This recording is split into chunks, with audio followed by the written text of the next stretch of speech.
Welcome back to the Rocks and Roots podcast. We are so thrilled to be back ourselves, aren't you? Yes, absolutely. Oh, wonderful. Well, happy spring. It is April 29th. So I don't even know when our last episode was, like months ago. Yes. It might have even been November. Well, we have excuses. Yes. So we are back because we just completed the Bull Hill short loop. So Bull Hill is a hill. It's like It's a hill. It's a hill. It's like a mini mountain in New York, right near Breakneck along the Hudson River. Highlands. Yes. And it is absolutely gorgeous. We haven't been, obviously, because there haven't been any episodes in months, we have not been able to connect and make anything work. So you said, let's do something after works because it's late till 8 o'clock. So, And also it was 84 degrees today, so I said, why not? Let's take the hottest day of the year so far and make it count. So the Bull Hill Loop is located in Cold Spring, New York, which... The village. Everything up there is a village. Village, you're right. Everything is a fucking village. It sounds so pretentious. But if you're familiar with the Appalachian Trail and the Bear Mountain Bridge, from the Bear Mountain Bridge, it is about 12 miles north of that. And it is absolutely a gorgeous site. Like, Yep. the trails are... Immaculate. Yes. And you start out on absolutely immaculate carriage roads, and we learned that part of the reason the area is so nice is because it used to be... Stand by. I am looking for... You talk, I look for pictures. Cornish family? Yes, thank you. You're welcome. And their estate was called Northgate, and That's they right. built that's what I was looking for. Oh. They built a massive mansion, 3-story mansion, a greenhouse that is almost the size of my actual house. It is the size of my actual house. and a pool. Yes. There's a pool. So basically a palatial estate. I think one of them died, and they sold it, and then it burned down in 1958. Yeah. So all the nice things burned down. there are absolutely gorgeous ruins, but that is part of the reason that the start of the trail has immaculate carriage roads, because this family and this estate fucking built them. Actually, you know, that whole ridge that kind of starts there and then goes north to Breakneck and then goes north to that other trail that we were on that had that ski slope, all very well groomed by the state of New York. Yep, we have a lot of criticisms of New York in general, but they do really good work in that area, the Department of Environmental Conservation. That's right. And is that also part of the New Jersey-New York Trail Conference, or is that... Yeah, yes it is. Yes. Yep. That also explains... That's right. Hi, Ken! Hi, Ken. We love you. That also explains why it is so nice. So, it's a 4.5-mile loop from the parking area. You're going to make a left at the first fork and head up. It is... Oh, a right. Yeah. Yes, a right. Well, you have two options for the loop. You have the 4.5 mile loop, which is what we did because we had to think about time. I know, it sucks. Yes. It's a construct. But then there's a 5.8 mile or 5.4 mile loop that you can take.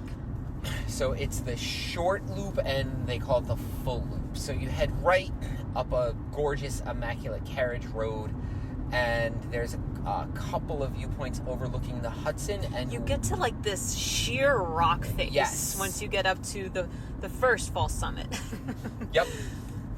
And then you head right again, and you get your first view shortly after that of West Point and the Hudson River. Yes. And the village of Cold Spring. Absolutely gorgeous, and it just keeps getting better because it winds up absolutely immaculate trails, Oh, like yeah. stone, Very, very well constructed. They just reblazed everything too, so what the part of the trail that we were on was actually the old trail. It does link up after a couple of 100 meters, but I did that on purpose. Shortcut. No, but everything is wonderfully blazed. You will not get lost. If you do, you're not looking up. So highly recommend taking this trail. It is steep, but they have lots of switchbacks. If you are in any way, shape, or form in shape in the slightest, you will be fine. Like, this is a trail for non-hikers who want to do a summit. Yeah, if you want to take your out-of-town friends to see some awesome views, this is where you would take them. If you're a bit leery about Breakneck itself because it's a lot of scrambling, this is your best option. Yep, the views are even better. Yeah, they actually are. The trail itself is not as fun as Breakneck because it's not the scrambles, but it's absolutely fantastic. So there's about 3 or 4 viewpoints and fault summits, and then the summit is not marked. No. Like, very upset about that. Yes, everything is marked. It's like 1.4 miles to Bull Hill, 1 mile to Bull Hill, and then you get to the summit, and it's not actually marked. Yeah. So. But the summit overlooks Breakneck and the Hudson, and Storm King Mountain and West Point, so you get a really nice panorama of the Hudson River there. We caught a rainstorm coming in, so off in the distance, I've got some gorgeous pictures that I'll do for the stupid social media. And then the downside is not, like, heading the opposite side of the loop is not as well groomed, but it's still pretty nice. You get a wide variety. Like, heading back down, parts of it kind of reminded me of Pennsylvania on the AT. Yeah. It's a bit rocky. But then it smooths out again, and you come across you end up paralleling a stream. Yes. And then you end up by a very large, what I would say is a well. Yep. Or a cistern, and kind of understanding why that's there, because just below it is the greenhouse. Yeah, because on all trails there's pictures of ruins, and I kept saying, like, we're almost done and there's no ruins. I was lied to. I was promised ruins.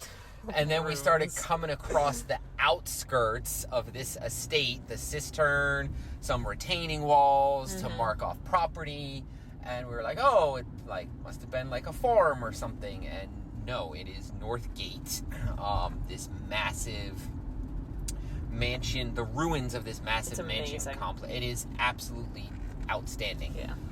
It's very similar to a site that I took you to in Vermont, which is the site of another mansion that burned down. But not as big. Not as big, not as nice. Yeah, go look up Northgate if you're curious. Northgate in the Hudson Highlands. You'll see what the place looked like originally and now what the ruins look like. And there's still tile on the walls of some of the fireplaces, and on the entryway on the patio. There's still some tiles there. It's gorgeous. And it's a great site if you want to take, like, your non-hiker friend and cut out Bull Hill entirely. Just go left at the start from the parking lot, and it's about a mile walk along their driveway back to the ruins, and it's a great site for a picnic or just like to take somebody. They have benches. Yep. They have a nice view of Breakneck. It's well groomed. So this is going to be a very short episode, but we cannot recommend Bull Hill for a quick hike. Can't recommend it enough. Yeah, we did it in 2 hours and 8 minutes. We are just almost back to my house now, and it's just starting to be dusk. So we managed to do an after work special from Jersey to the lower Hudson Valley for a hike. With a 1,130 foot elevation gain. It is a calf burner, I would say. It is definitely a calf burner. So don't do what Tumbles just did, which was do leg day this morning and then climb up a mountain. See, I was smart. I did my gym yesterday. And I did... Don't do those squats. Upper body. So I was super fresh. Super fresh. All right, yeah. So go check it out. We are back. We may not do anything again till June, but we are back. We're going to try to not let this go 6 months. 6 months. Yeah, I mean, we were chatting, and our May is Shot. kind already. of shot already. But God damn June, it. we have some things planned, so hopefully we will see you again then. In the meantime, Go see Cold Spring, go see Bull Hill, and you let us know in the comments that you did. We'll be so proud. And this has been Tumbles and Crank, over and out.